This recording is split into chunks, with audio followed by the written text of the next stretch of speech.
Hey guys, been 2 years since I saw you. We had a few little problems. You know, I'm getting older for one thing.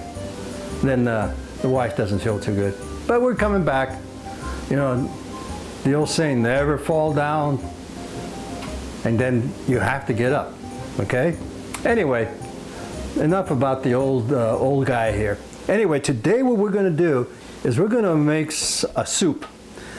Because of the fact that it's getting to be autumn now, and then wintertime, when it gets cold. And a lot of times you just want something nice and warm and delicious and not really hard to make. And that's what we're gonna do. And what we're gonna start out with is this part of the meat. Oxtails,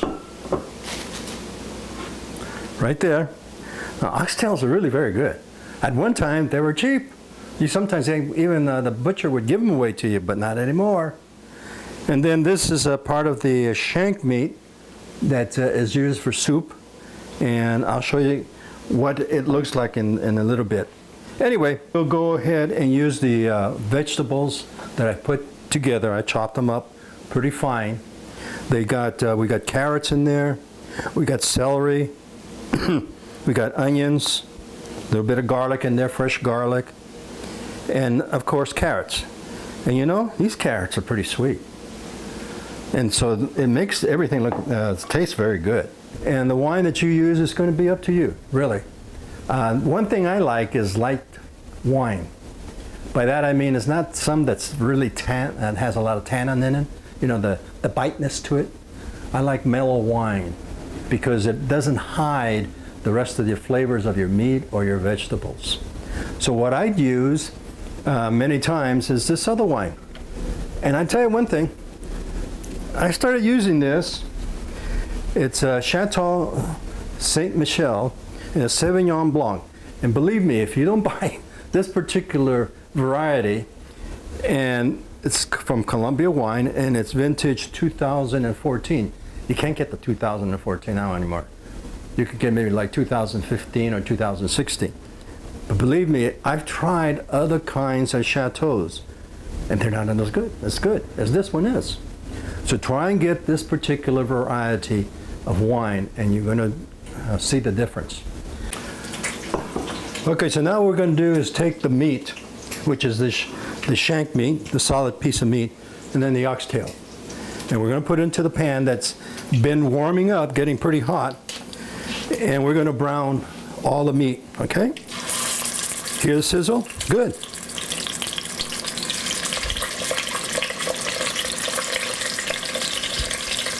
And believe me, I gotta tell you one thing about oxtails though. They're not the neatest thing to eat. Because in fact, you better get a bib when you start eating the oxtails. But they're delicious. And so it's fun. It's fun to go ahead and eat the oxtails. And you know, one thing I want to give you a little history about the oxtails. It used to be that you could, because you know, I told you I've been a meat cutter for many years. It used to be that you could almost get the oxtails. The butchers would give them to you because they didn't make any money off of them. And some wise guy, chef, decided to try cooking with it. And you know what? He liked it. So everybody started buying them. Now you can't buy these except for about $5 a pound or $6 a pound. That's crazy, but that's economics. So anyway, you hear the cooking of the meat over here, and let me get a tong to turn this over. And so here you are, and look, this is what you want. See the nice brown color on the meat? Okay, just flip them over. Now you have already salted this, salt and pepper on them, before you put them into the pan. This particular oxtail that's big, and let me tell you, it's meaty. There's another way of doing this too. Some people, what they do, or some chefs do, is once they cook the oxtail, let it cool off, and then they take the meat out, away from the bone, and then make tacos out of it. If you want to try it, it's a lot of work, but it's good, delicious.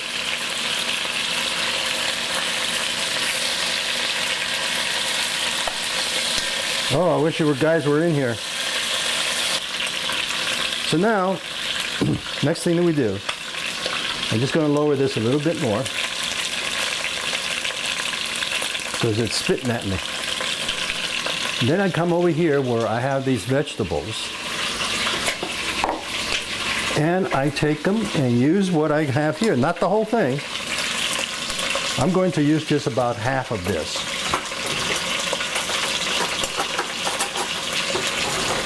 Put it in here.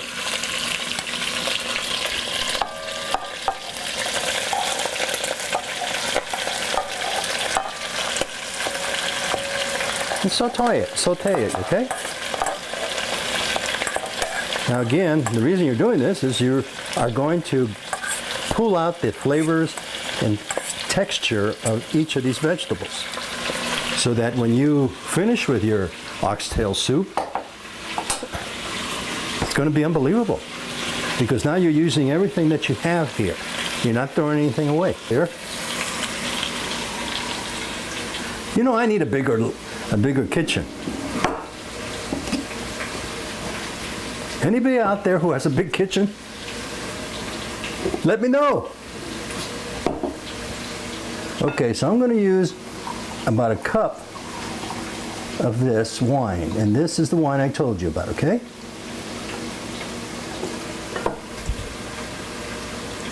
And remember, it's true what they say, whatever wine you are going to cook this with, make sure it's good enough so that you can also drink it.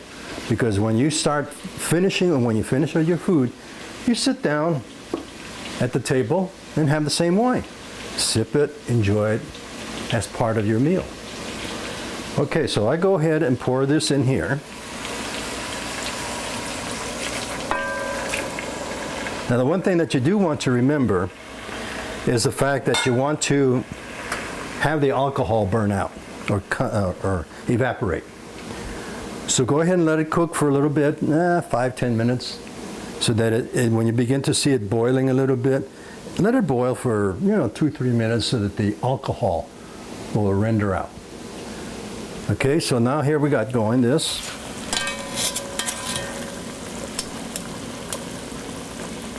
Now we're going to add some water to it, okay? Now just plain old water, unless you really want to be tricky and get yourself some filtered water and use that. But I'm just going to use regular tap water. Plus I'm also going to use some beef broth. So here I go. And you notice, friends, that I don't measure too many of the things, because eventually when you start cooking, you're not going to spend the time to measure half an ounce or a cup of water or half a cup of water. You're just going to kind of guess at it, because in time it evaporates anyway.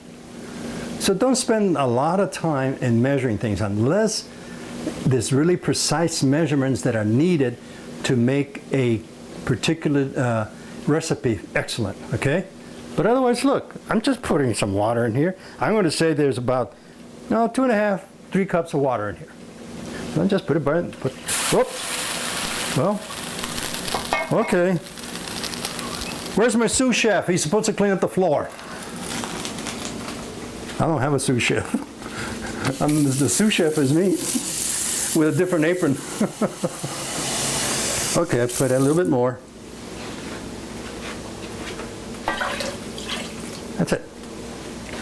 Now with that, I just let it kind of mellow together, or put, marry, that's what they call it. Marry the ingredients.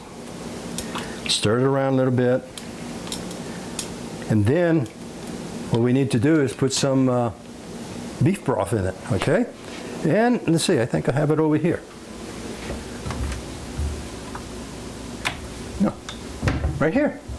It's a good thing it wasn't a snake, guys. It would have bit me real good. Okay, so here we got some beef broth.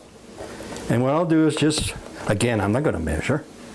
I'm just going to figure that it's going to take about a cup and a half. If you can get beef broth sodium free, in other words, very little if no salt at all, it's actually better for you. Okay? And then just stir this around.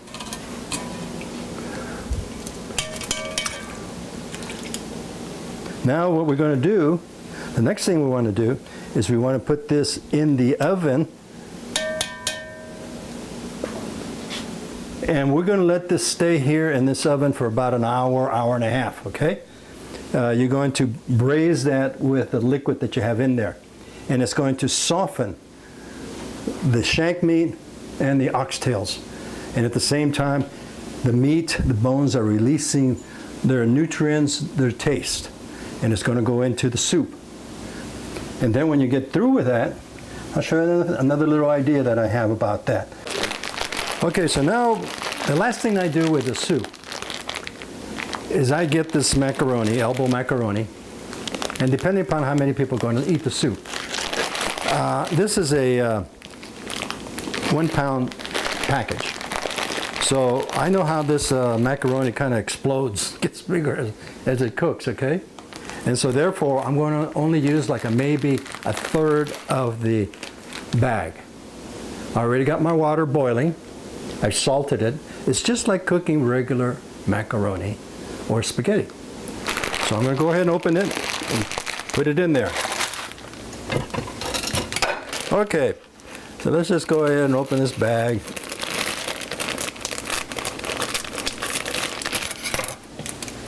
And put in about a third of it, okay?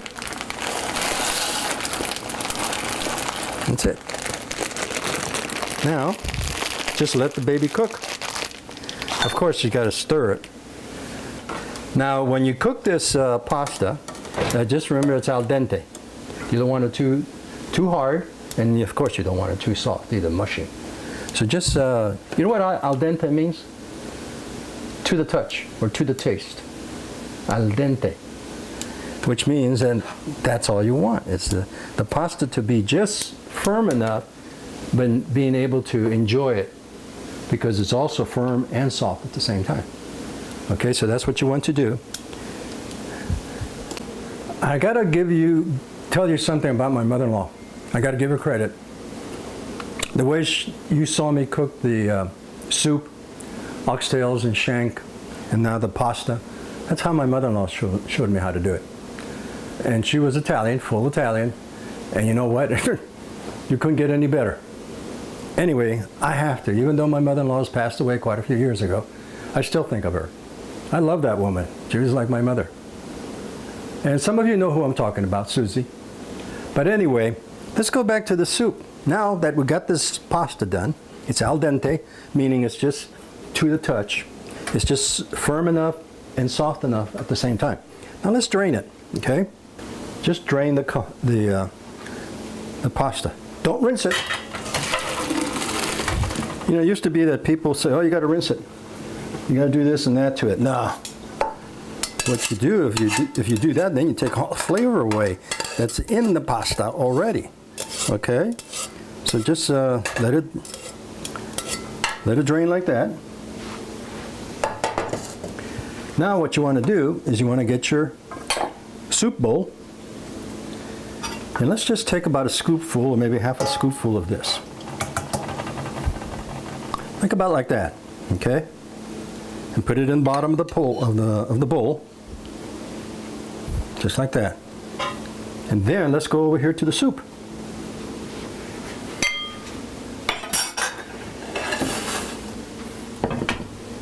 That's the problem when you have a small kitchen. Take it like that. And let's see if we can get you a piece of meat here. A little shank meat.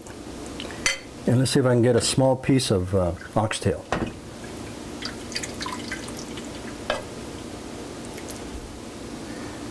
Now, if you're going to taste this with me around, and then you say, I don't want the rest. I says, okay, fine, let me have it. I'll eat it. Okay, my first person that's going to test this for me is going to be my adopted granddaughter. And here she is. Here she is. Isn't she beautiful? Except she's thinner than I am and taller than I am. Okay? Okay.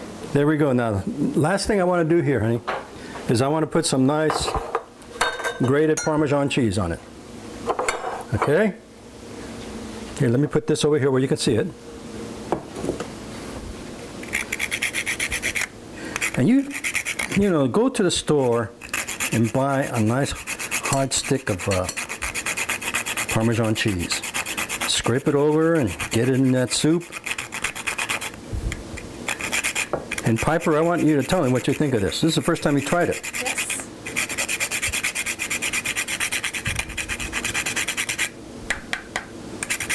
Okay? Now, remember, it's still pretty hot. Yes.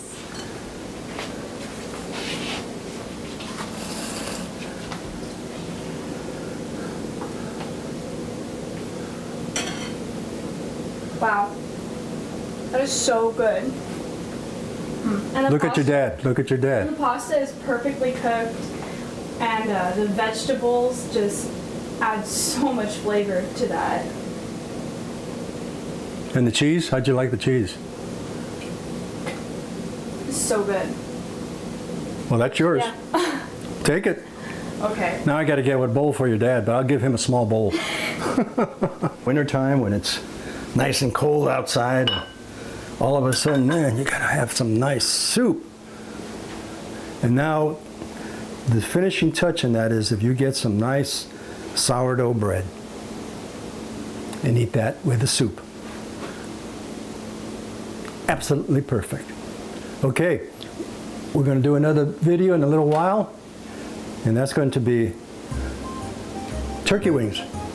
And I'm telling you, you'll never have tasted turkey wings like I cook them. And I don't know, should I give it away, my recipe, or should I sell it? Kidding. I'm going to give it away. Okay? Thank you, guys. See you next time.